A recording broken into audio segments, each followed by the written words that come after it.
Pagbasa sa Aklat ng Kawikaan, Kabanata 12, talata 1 hanggang 28, ang taong may unawa ay tumatanggap ng payo, ngunit ayaw mapaalalahanan ang matigas ang ulo. Si Yahweh ay nalulugod sa taong matuwid, ngunit sa masasama siya ay nagagalit. Ang makasalanan ay hindi mapapanatag, ngunit ang matuwid ay hindi matitinag. Ang mabuting babae ay karangalan ng asawa, ngunit kanser sa buto ang masamang asawa. Ang taong matuwid ay mabuting makiharap, ngunit ang masama ay bihira lang magtapat. Pumapatay ng lihim ang mga pangungusap ng masama, ngunit ang salita ng matuwid ay nagliligtas sa kapwa. Ang masama ay lubusang mapaparam at di na magbabalik, ngunit ang sambahayan ng matuwid mananatiling nakatindig. Ang taong matalino ay magkakamit ng karangalan, ngunit ang aanihin ng masama ay pagkutsa lang. Ang maralitang nagsisikap ay mabuting di hamak kaysa nagkukunwang mayaman, ngunit sa gutom nakasadlak. Kahit sa kanyang mga hayop ang matuwid ay mabait, ngunit ang masama kahit kanino ay sadyang mabagsik. Ang taong masipag ay sagana sa lahat,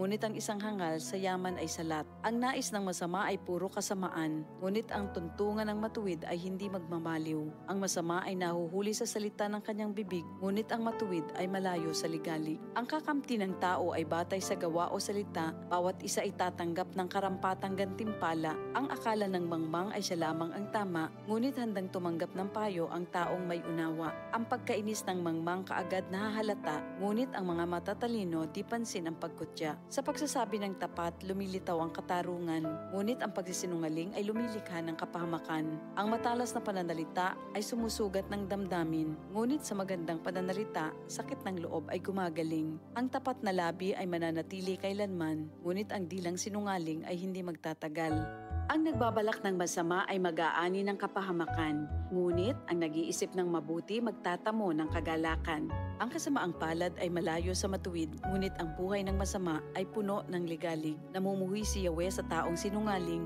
ngunit ang tapat ay ligaya niya at aliw. Di agad sinasabi ang alam ng matalino, ngunit kahangalan ay inihahayag ng mangmang na tao. Balang araw, ang masikap ang mamamahala, ngunit ang tamad ay mananatiling alila. Nagpapahina sa loob ng isang tao ang kabalisahan, ngunit ang magandang balita ay may dulot na kasiglahan.